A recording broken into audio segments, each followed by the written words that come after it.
My name is Jeremiah. Welcome to my YouTube channel. Hit that like button and hit that subscribe button. And share this video with all your friends on social media, all right? In the book of Enoch, chapter 105, verse 1 through 3, Methuselah, Enoch's son, says his son is an albino, talking about Noah. And he looks like one of the fallen angels' kids, white, all right?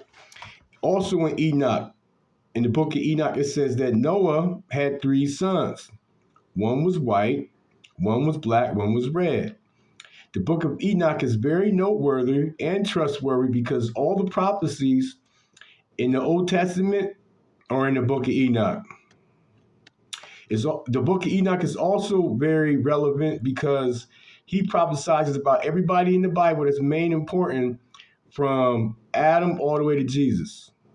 All right. It's also very noteworthy because it says in the book of Enoch that in later days, people will forget the days and the holidays and the years. All right. Which is true.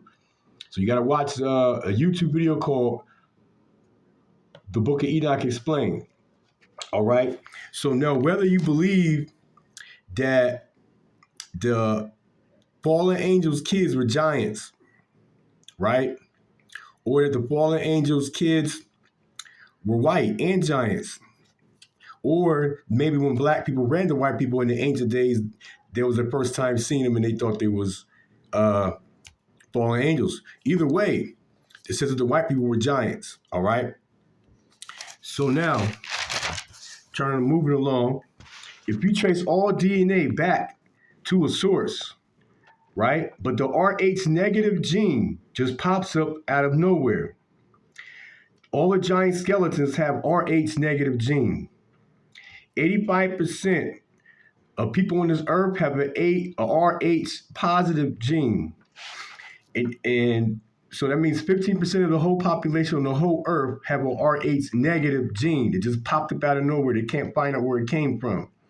But all the skeletons that are giants have the Rh negative gene. 80% of the people on the planet who have the Rh negative gene are white with blue eyes. 90%.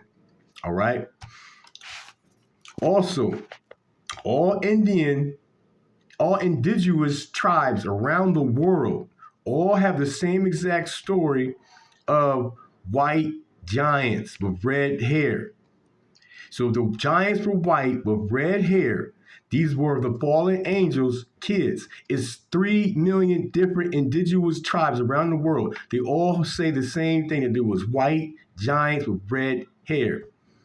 That's the fallen angels' kids, my brother. That means the fallen angels' kids that were white. That means white people was here before Abraham was even thought of. All right?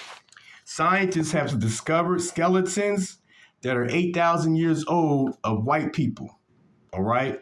Now, if you go from the Noah's Ark, they found Noah's Ark in Mount Ararat, which is 7,500 feet in the air, and they carbon dated back to 5,800 years old.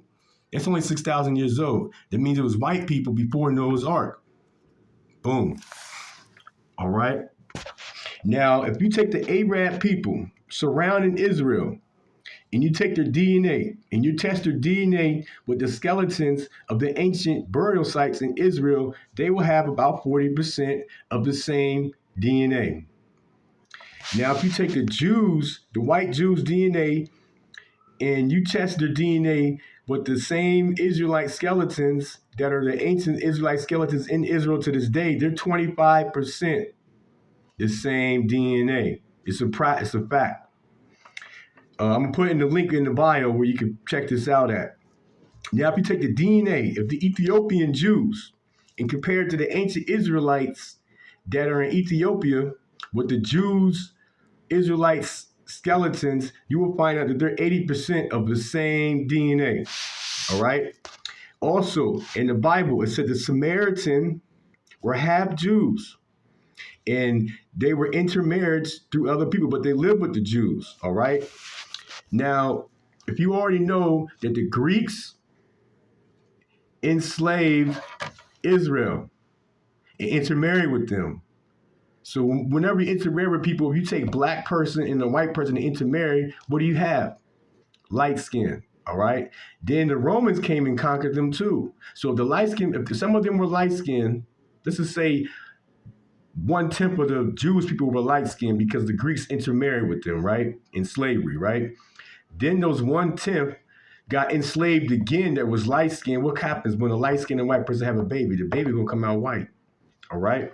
In the book of Acts, chapter 16, verse 1 through 3, it says Timothy was half Greek, half Jew. It's also in the other parts of the Bible, the other people that was they weren't Jewish, but they became Jewish because Paul and the rest of them converted them to being Jewish. They were Gentiles and they weren't even Jews.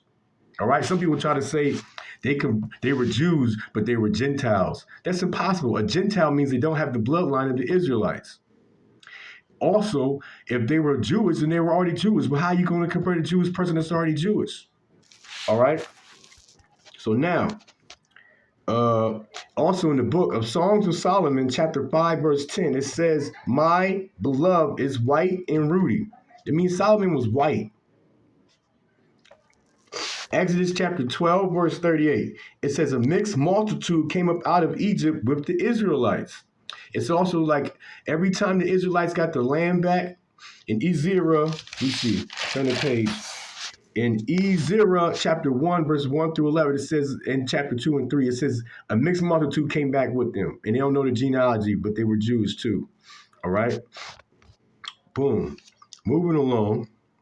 Now, after the Israelites, the white Israelites, once the Israelites left Israel and they went into slavery, after slavery, they was out of slavery. Some of them continued to trade with all the countries around the world. They had to trade with them. And this is where this Yiddish language came from. They could communicate with the people. They were traders. They were farmers, shepherds. And they traded with all the other communities. So they had to come up with a language so they could communicate with the surrounding communities. And this is where Yiddish comes from. There's a YouTube video, I'm gonna put it in the link, where it explains the history of where the Jews went and moved to. It was 2 times in the Bible that the Jews and the Israelites got kicked out of Israel, and 2 times God put them back into Israel. The 3rd time, this is God's divine intervention that God put the Jewish people back in Israel right now. Now, people say they're the synagogue of Satan. If they're the synagogue of Satan, the first reason why God kicked the Israelites out of Israel the first time is because they were worshiping multiple gods. So if they were worshiping Satan, God would have removed them out of Israel by now. All right. So in Ezekiel chapter 8, verse 16, it says it was 25 priests. Them 25 priests was facing towards the sun. And they were worshiping Tasma. Tasma was a symbol of a goat. The goat is Azazel. Azazel is Baphomet. We already know this. So these people were worshiping Satan back in those days. So you already know what's going on in today's world now. Why wouldn't some of them, I'm pretty sure some of them probably are. I hope none of them are. I'm pretty sure some of the Hebrew Israelites are. All right. Revelation chapter 3, verse 9 says, them Jews that say they're Jewish, but they are synagogue of Satan. That's because Satan, through peer pressure and extortion and making people say, you better convert, I'm going to kill your family. Some people have converted. A lot of rabbis have, and all priests of every religion some of them have converted to worship of Satanism. Satan wants to take over this world. All right, let's be realistic. And some of the people that you were following are Satan worshipers too. Now, let's not say all of them are. Some of them are just spiritually, discernment isn't that right.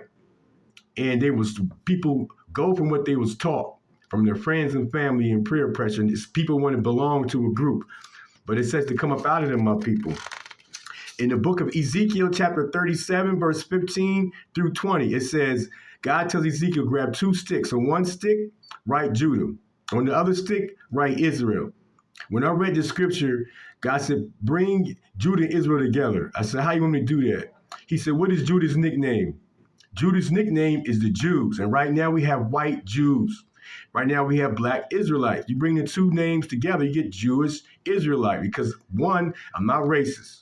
So I'm not a Hebrew Israelite. 2, I'm not Jewish because I don't follow the 20 holidays that they follow. I only follow the 7 holidays that God gave Moses. So I'm Jewish Israelite. If you feel the same way, go on Facebook and go on my Facebook group called Jewish Israelite. All right. Moving along. In Deuteronomy chapter 23, verse 7, it says, do not despise an Edomite, for he is your brother. 1 Kings chapter 11, verse 15 through 16, it says, Job killed all the males of the Edomites. If he killed all the males of the Edomites, that means there was females left. If there was females left, then females intermarried with somebody, right? That means the Edomites are gone. Jeremiah 49, verse 10, it says, the Edomites should be destroyed forever. Galatians 5:22 through 23. It says the fruits of the Spirit is love, joy, peace, patience, kindness, goodness, faithfulness, gentleness, self-control. 1 John verse 4 through 7 says, beloved, let us not hate one another. What did Jesus say? Jesus said the greatest commandment is to love thy God with all their mind and with all their heart. They already so. And the second commandment is to love your neighbor. All right. If you feel like I feel, like this video, subscribe this video, and share with all your friends. Now, when a boxer is about to go box another boxer, he watches videos of the other boxer, so he knows how to fight this boxer. So go watch my YouTube video called How Satan's Kingdom Works. Now, in the book of Daniel, chapter 2, it says there will be 4 kingdoms set on this earth at 4 different times. It'll be 4 different kingdoms at 4 different times that will rule this whole earth. Then God will set up a 5th kingdom on this earth that will rule the earth. And whether you believe that scripture or not, is happening now or happening later. When you go to Revelations chapter 12, it says God will have a place prepared for God's people during the Great Tribulation. Where is that going to be at? We need to start preparing to set up and prepare a place for God's people during that Great Tribulation. So you need to watch my YouTube video called Strategies, How to Set Up God's Kingdom on Earth. I love y'all. Shabbat Shalom. All right. And everybody stay blessed.